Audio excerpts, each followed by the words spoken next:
എലത്തൂരിൽ മന്ത്രി A K ശശീന്ദ്രനെ വീണ്ടും മത്സരിപ്പിക്കരുത് എന്ന് NCP നേതൃയോഗത്തിൽ ഒരു വിഭാഗം. സ്ഥാനാർത്ഥി നിർണയത്തിൽ വിജയസാധ്യതയ്ക്കാണ് പ്രധാന പരിഗണനയെന്നും മാനദണ്ഡം വേണോ എന്നതടക്കമുള്ള കാര്യങ്ങൾ പരിശോധിക്കുമെന്നും ശശീന്ദ്രൻ വ്യക്തമാക്കി.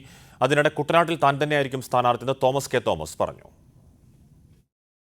നിയമസഭാ തെരഞ്ഞെടുപ്പ് ഒരുക്കങ്ങൾ ചർച്ച ചെയ്യുന്നതിനാണ് NCP സംസ്ഥാന എക്സിക്യൂട്ടീവ് യോഗം കൊച്ചിയിൽ ചേർന്നത്.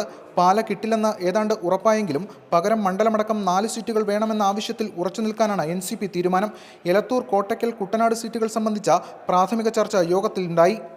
നിരവധി തവണ മത്സരിച്ച എ കെ ശശീന്ദ്രൻ ഇക്കുറി മാറി നിൽക്കണമെന്ന ആവശ്യം ഒരു വിഭാഗം ഉന്നയിച്ചു. പുതുമുഖത്തെ പരിഗണിക്കണമെന്നാണ് നിർദ്ദേശം. എന്നാൽ ശശീന്ദ്രൻ പക്ഷം ഇതിനെ എതിർത്തു. യുവാക്കൾക്ക് സീറ്റ് നൽകണമെന്ന ആവശ്യം NYCയും മുന്നോട്ട് വെച്ചു. എന്നാൽ സ്ഥാനാർത്ഥികളെ സംബന്ധിക്കുന്ന വിശദമായ ചർച്ച തെരഞ്ഞെടുപ്പ് കമ്മിറ്റി നടത്തുമെന്ന് സംസ്ഥാന അധ്യക്ഷൻ പറഞ്ഞു. ഇതിനിടെ സ്ഥാനാർത്ഥി നിർണയത്തിൽ വിജയസാധ്യതയ്ക്കാണ് പ്രധാന പരിഗണനയെന്ന് എ കെ ശശീന്ദ്രൻ വ്യക്തമാക്കി.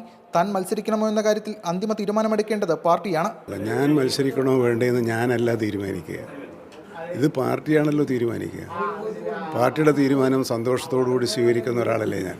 അതിനിടെ NCPയിൽ നേതൃമാറ്റമെന്ന ആവശ്യമുണ്ടെങ്കിലും ഉടൻ സാധ്യതയില്ല. ഇതേക്കുറിച്ചുള്ള ചോദ്യത്തിന് പക്ഷേ പീതാംബരം മാസ്റ്ററുടെ മറുപടി ഇങ്ങനെ: കേന്ദ്ര നേതൃത്വം തൽക്കാലത്തേക്ക് അടുത്ത തെരഞ്ഞെടുപ്പ് വരെ ഒരാളുടെ ചുമതല ഏൽപ്പിക്കാൻ എന്നെ ഏൽപ്പിച്ചുകൊണ്ട് ഞാനിതെടുത്താണ്. മുൻഷും ആരെങ്കിലും ചുമതലക്കാരെ ഏറ്റെടുക്കാൻ വന്നാൽ അപ്പോഴും വേണമെങ്കിൽ ഞാൻ തയ്യാറാണ്. കുട്ടനാട്ടിൽ തോമസ് ചാണ്ടിയുടെ സഹോദരൻ തോമസ് കെ തോമസ് തന്നെ മത്സരിച്ചേക്കും. ഇക്കാര്യം തോമസ് കെ തോമസ് സ്ഥിരീകരിച്ചു. തോമസ് ചാണ്ടിയുടെ സഹോദരനാണ് സ്ഥാനാർത്ഥി എന്ന് പറഞ്ഞായിരുന്നു. അപ്പോൾ അതിനെക്കുറിച്ച് സംശയമൊന്നുമില്ല. പാർട്ടിയിൽ സംശയമില്ല, ഞങ്ങൾക്ക് സംശയമില്ല. 4 സീറ്റെന്ന ആവശ്യമുണ്ടെങ്കിലും 3 എണ്ണമേ ലഭിക്കാനിടയുള്ളൂ എന്ന വിലയിരുത്തൽ NCPക്കുണ്ട്. കഴിഞ്ഞ ദിവസം പരസ്യ പ്രതിഷേധത്തെ തുടർന്ന് പാർട്ടിയിൽ നിന്ന് സസ്പെൻഡ് ചെയ്യപ്പെട്ട ജയൻ പുത്തമ്പുരക്കൽ യോഗത്തിനെത്തിയെങ്കിലും പങ്കെടുപ്പിച്ചില്ല. ക്യാമറാമാൻ വേണുവിനൊപ്പം എസ് ഷാഗിൻ, മാതൃഭൂമി ന്യൂസ്, കൊച്ചി.